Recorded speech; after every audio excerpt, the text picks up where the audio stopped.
coming in off a winning Sunday and 4 straight winning days, heading back to Thursday. Started off with that 2-0 run we mentioned with you guys on Friday and got picked up over the weekend. Pretty good weekend altogether. Yesterday, big dog, Seattle for 2 units. Had Colorado for 1 unit. They had the lead late in the game. Couldn't hold on there against the White Sox.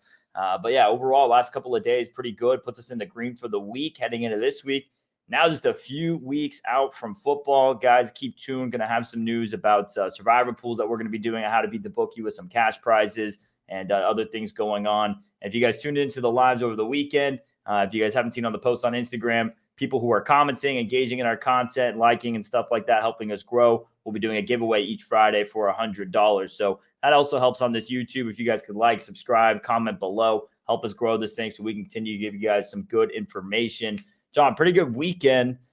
Interesting card we have here today. Small card, some interesting wild card matchups. And obviously with the weather still in the West Coast, maybe some question marks on if some game's going to be even played. How's this Monday treating you?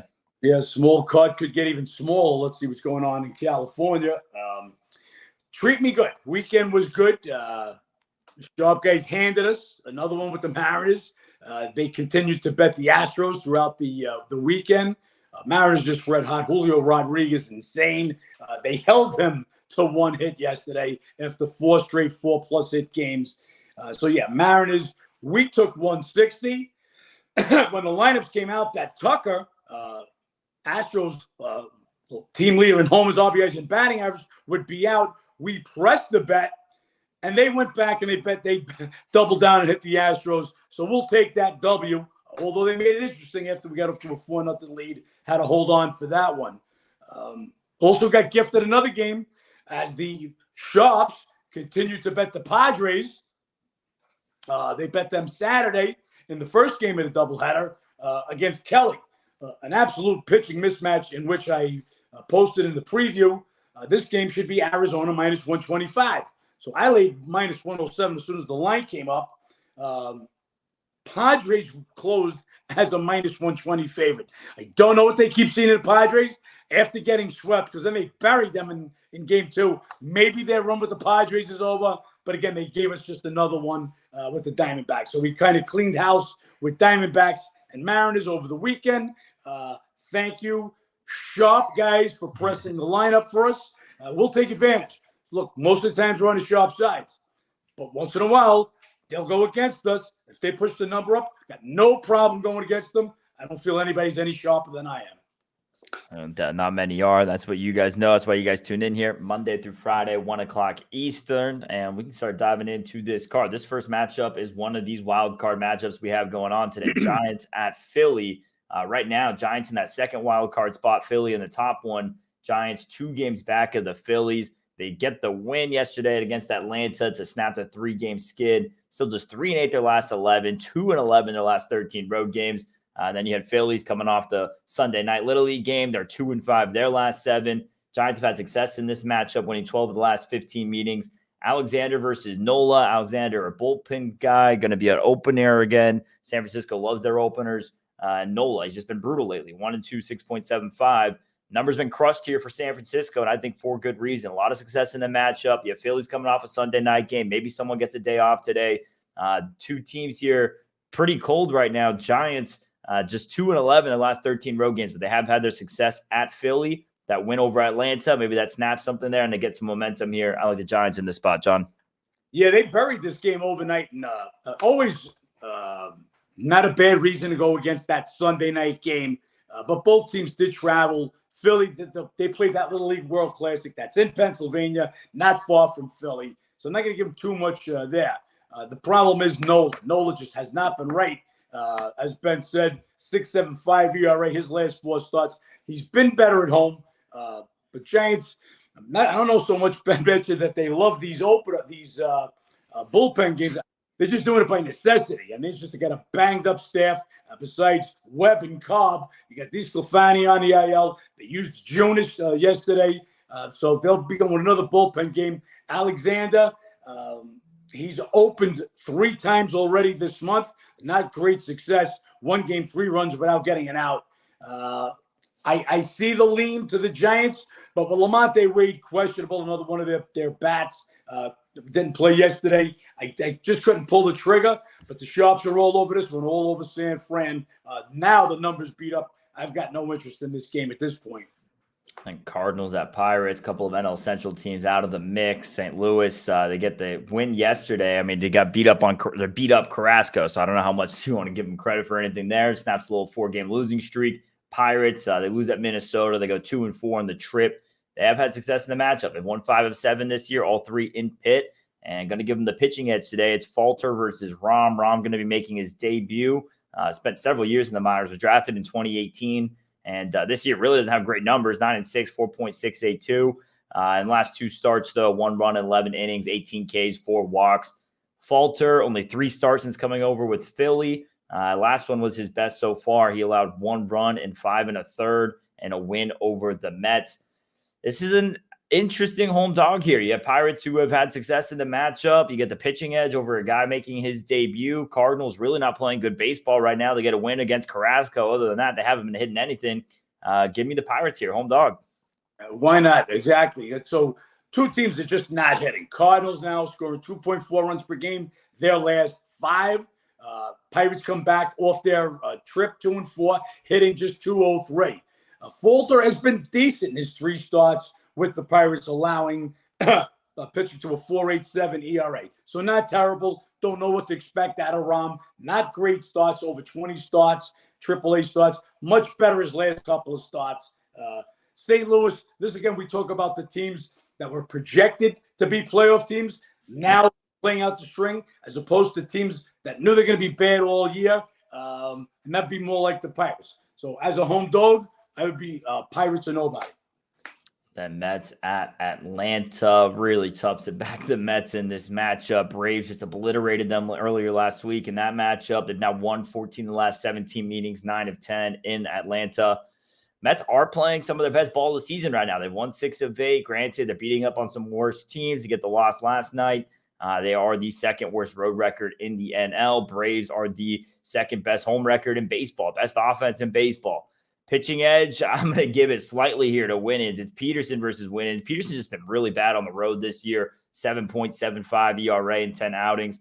Doesn't have the best history against Atlanta either. Earlier this year, roughed up for 4 runs. Did have good numbers last year. He's just been a different pitcher this season and hasn't been going deep. He's been going about 3 2/3, 3 innings. Hasn't made it to the 4th inning in his 3 August starts so far. Winans' last start was against the Mets, only a 2nd career start, and threw 7 shutout innings. So we'll see if second time around, Mets might hit him a bit better. There's something there. Tough to go against the Braves any point in time. They do lose yesterday. Did they drop a few in a row? We'll see. Mets playing good ball right now, but no interest in Peterson on the road in this matchup. None whatsoever. Look, I'm going to give Winans more than an edge over Peterson. I'm going to give him a bigger edge. As you said, 7 shutout innings in his 2nd career start against the Mets his last time out. He's been an ace at AAA. 2.79 ERA, 103 whip, over 113 innings at AAA. I'll give him the edge. Atlanta get a little fire worked up under them after taking an L yesterday. They absolutely own the Mets. No interest in the Mets and Peterson. Also, Braves annihilate left-handed pitching to the tune of 293. So, yeah, no interest in the Braves today, and no interest in the Mets today. Then we have Miami at San Diego. Both teams had a forced doubleheader on Saturday. That way they couldn't have to play on Sunday with the weather. We'll see if this game even takes place tonight with everything going on out there. But Miami, they lose both those games in the doubleheader against the Dodgers, scoring just 1 runs per game there. They've now lost 4 of 5. And Padres, they go ahead and they lost 3 of 4 to the D-backs. Waka versus Cueto. I mean, Waka gets the pitching edge, but much like Snell, how much are you going to get out of him innings-wise? I mean, obviously, earlier this season, Waka was going deeper into games, but just his 2nd start back from the IL, his 1st start back, 5 shutout innings and a win over Baltimore. Pretty impressive. He's been great at home this year, 6-2, 2.26 ERA. Cueto, on the other hand, 0-1, 6.06 so far in August. A lot of those starts are at home. He was better on the road last year. He's only had a couple of road starts. We'll see if that starts to be a trend the other direction. Padres aren't hitting much either, so maybe that helps Cueto get things back on track. Either way, big price here for a San Diego team that they just keep overvaluating. Sharps keep pushing the number higher and higher. This is Marlins or nobody. Not playing good ball right now, but 1 game back out of that wild card. This game means a lot to them. It's tough to back to back up the Marlins in this one. Miami 4-16 their last 20 road games. Walker's going to get I'm not going to say a big pitch. I'm going to say enormous pitching edge over Cueto. He's been a gem. Here's the guy who comes back after missing a month and a half.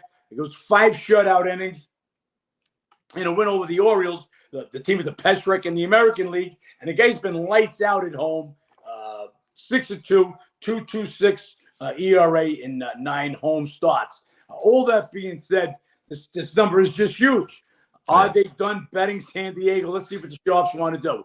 Look, I've been saying it's just the trade deadline. San Diego, get rid of your play, get rid of Soto, get rid of Snell, get rid of Hader. But they went the other way. They're now 6 games back of the final wild card spot, which isn't undoable, but it is when there are 4 teams you've got to catch. So if it's one team you got to catch, they play a little bad, you play hot, you can catch them. There are 3 other teams, Marlins being one of them, Cubs also, and Reds also, Diamondbacks also. They've got to get past all these teams. Marlins will come with a game, huge number. Even though there's a pitching mismatch, it's Marlins and nobody at this price. And we have Seattle taking a trip to the White Sox. This Seattle team, red hot, 6 straight, coming off a sweep here against Houston, 14-3 the last 17, hitting .317 this week, getting it done across the board. This White Sox team, they get the win at Colorado yesterday. They still dropped 6 of 8. Castillo versus Toussaint. Now, Castillo just hasn't been as great. Luckily, the Mariners bats been picking it up the last couple of weeks. 3-0, 4.32 ERA in those 3 starts. Last time out, gave up 4 runs, 9 hits in 7 innings versus Kansas City. He was roughed up by the White Sox last season. Toussaint has not been good. 0-2, 6.91 in August. Last time out, 5 walks, 4 Ks in 3 innings. Pitching edge still goes to Castillo, but it's just not as drastic as it usually is. He isn't quite lights out right now. Obviously, team edge goes to Seattle, but maybe a little bit of a letdown, possibly. Hottest team in baseball, I get it. You typically might not see a letdown when a team's on fire like this, but you get a sweep against Houston, division rival, team who knocked them out of the playoffs last year. We'll see if there's maybe a little bit of letdown. That's the only argument I can make for backing the White Sox here in this spot, is that letdown factor. Other than that, Seattle's hottest team in baseball. Don't ignore it. That is the only argument, and the fact that the White Sox look like a dead team. And granted that it was Coors Field, but they were down 5-3. They showed some life. They put a 7 spot on to go and get that W. Castillo, as bad as he's pitching, still a big pitching advantage over Toussaint. But as Ben said, this game has letdown written all over it. A big time sweep at Houston. They're red hot. They have now moved into that final wild card spot. So possibility of a letdown, but even with the letdown, they're just that much better than the White Sox right now. Tough to take the White Sox as a home dog, but it would be dog or nobody. Wouldn't lay this again, when we talk about overlays, now you're going to pay for Seattle, where Seattle had value yesterday because they were overvaluing Houston, that Houston couldn't get swept at home. Thank you very much. They're gonna overvalue the Mariners against the terrible White Sox. So White Sox are nobody based on a letdown. But again, this number would have to go a little higher, and I'd have to know we're getting Jimenez back. He's missed. He hasn't played a game since August 15th. Then we have Red Sox at Astros, another one of these wild card matchups. Boston right now 3.5 games back of the Astros in that wild card spot. Sox coming off a 3-game sweep against the Yankees, 5-2 their last 7. Mariners coming off getting swept in 3 games by Seattle. They're 2-5. Astros get swept by Seattle, 2-5 their last 7. Boston had some success in the matchup last year. They won 4 of 6 meetings. Paxton versus Javier. Javier just has not been the same as the front half of the season. Last time out, tagged for 5 runs, 4 earned against the Marlins. Prior to that was a decent start against Baltimore, but he's had a lot of command issues. Paxton, last 2 starts, 2 runs, 11 1/3, 9 Ks, 1 walk, been very solid. This is Boston or nobody. Astros cold right now. Red Sox playing some pretty good ball. Yes, they were just beating up on an ice-cold Yankees team, but still they were taking care of business. And Boston, there's a drop-off on the road with them this season. But Houston looking like a little bit of a dead team right now. We'll see what Javier can bring them. I don't see him as being the stopper. They're going to need some runs in this one. I lean to Boston here as a road dog. Yeah, well, look, Houston's problem here, they excuse me, guys, they get swept by the Mariners at home. They got shut out the first game, 3 the next game, 6 yesterday, an average of 3 runs a game. During those 3 games, Tucker missed the whole series. So Tucker only leads them in homers, RBIs, and batting average. He'll be a question mark again today. That's a big bat to take out of that lineup. He's out again. Red Sox are nobody. It's that simple. Then we have the most exciting game on the card. Royals at Oakland, 2 worst teams in baseball here. Royals, they've now dropped 5 of 6. The A's, they've lost 8 of 9. Royals, second worst road team in baseball, only better than Oakland. Oakland, the worst home team in baseball. It's a gross matchup, 2 gross teams, and I can't believe I'm saying this. I think it's the only time I could say this. Oakland as a favorite or nothing here. Blackburn, they've won 4 of his last 5 starts, 2-1, 2.10 ERA, 7 shutout innings against the Cardinals his last time out. And KC going with a bullpen game. I do not want a bullpen game with one of the worst staffs in baseball. Even Davidson, who's going to be the opener, 5 runs, 4 earned, and 6 1/3 in his August relief outings. Oakland as a favorite. I won't be laying Oakland as a favorite, but it would be Oakland as a favorite. I believe this is the first time they are a favorite in 150 games as well. It has been some time since they've been a favorite. So slightly in here to the A's laying a price. I just couldn't live with myself. I actually laid some juice on the A's today. If it gets down to 120, I will lay the A's. Game open minus 135. Right now, you're looking at 129 at Sports 411, 128 at Circa. If it was to go a little lower, I'll lay the A's. Not a total better, as you guys should know if you're watching. But if there's a game to bet under, this is it. Regardless that KC is going to go with a bullpen game, these 2 teams just don't score. Kansas City, league worst, 3.43 runs per game on the road. A's, league worst in scoring overall, but also 3.24 runs per game at home. Oakland pitches ballpark. Blackburn pitching real good. Expect a low-scoring game. I could see Oakland winning a 3-2 game. This number goes a little cheaper. I'll bet the A's as a favorite. And just as Ben said, I can't believe I just said that. Those were out. Yeah, it's tough to believe. We'll see what ends up happening with that price there. Then we have Cubs at Detroit. Cubbies, they get the win against KC yesterday. They've won 3 of 4. They're 8-4 on the road since the All-Star break. They're currently holding that final wildcard spot, 1 game up on the other 3, Arizona, Cincy, and Miami. So they need every single game here down the stretch. Tigers, obviously, they're out of it. They've been actually playing decent ball, though. They've won 4 or 5. They're 6-8 at home since the All-Star break. 2 pitchers who are back-end guys in the rotation have been pitching pretty decently lately. Assad coming off a pair of quality starts, 3 earned runs, 13 innings versus the Jays and the White Sox. He's been great on the road so far this season, but only 7 outings, 1 start. And then you have Fado going, who the last 3 starts, 1.72 ERA, through 5 shutout innings last time out against Minnie. This is a fairly cheap price for the Cubbies here in this one. I mean, you have a team who absolutely needs wins. Tigers, although a dead team, they're playing good ball right now. Lean to the Cubbies here. Not jumping out of my seat forward to lay them as a road favorite, but 8-4 since the All-Star break on the road. I'll give them the slightest of edges on the pitching, but it's pretty much a coin flip the way these 2 guys have been going. And there's obviously the team edge here. A team who needs wins versus a team who doesn't. I think it might be worth the cheap price as a favorite. One of the biggest moves of the overnight. This game opened minus 145, the Cubs on the overnight, and this game has been buried down to 115. So sharps all over the Tigers here. Like the initial number I thought was a little bit high, but now it's gotten down to a point where I think it's a little bit low. I was somewhere in the middle. Assad has been nice his last couple of outings. Being pushed into the starter's role when they move Smiley to the bullpen. Fado, last 3 starts, 1-0, 1.72 ERA, and only 1 hit and 5 shutout innings at Minnie. Good pitching matchup over here. Right now, maybe a tinge low, but the boat was missed with Detroit at the big plus money as a home dog earlier. We'll see where that line keeps going as always. Then we have Reds at the Angels. Reds coming off a loss to the Blue Jays, 2-3 on the homestand, 5-12 their last 17. Currently 1 game back of the Cubbies. Angels just struggling right now. They had that also forced doubleheader with the Rays. They lost 2 of 3, 5-13 their last 18. 2 teams playing pretty cold baseball right now. Pretty interesting pitching matchup. Ashcraft versus Giolito. Ashcraft continue his tear since the back end of June. 8 of 9 starts are quality starts. 2.17 ERA. Last time out, 3 runs in 7 innings versus Cleveland.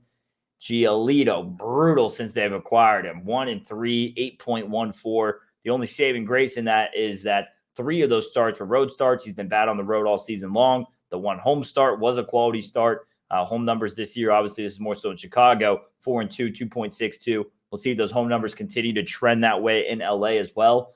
Don't even know if this game is going to fully actually go on with the weather issues. Angels have that one edge I'll give them is the fact that they had the day off yesterday after the doubleheader Saturday. Either way, this is Cincy or nobody. Angels is dead team. They have the worst record since the deadline. Cincinnati, they're not playing much better baseball right now, but they're still in the hunt. One game back of the wild card. Ashcraft's been as good as it's getting for them recently, and they need every win they can with Ashcraft on the mound. So Reds are nobody here. Guys, this is the only bet I made. I actually sent it out last night. I thought plus 115 was a steal. Both teams playing horrible. So Reds 5-12 their last 17. Angels 5-13 since the trade deadline. So no edge there, either team. But since he needs it, Angels have been done. They know they fucked up. But now the reality sets in. Why didn't we get rid of Ohtani? Look, Trout may come back. I think that's the point that the line has moved the other way. He's been hitting off a tee. I think he faced live pitching. So he may come back. Haven't seen a word on that, but we'll see. Pitching mismatch. Ashcraft red hot. Giolito ice cold in the last recently. So give me the team that plays well on the road. Cincinnati, third best road record in the NL. Chasing the wild card with the better pitcher. I took the price with the Reds. This is a 2-unit bet for me. Yeah, that's the one bet, as John said, for how to beat the Bookie members. Reds with a better road record than Angels are at home this season. Then we have Rangers at Arizona wrapping up this card. Rangers get swept at home. Best home team in baseball going into that series, and they get swept.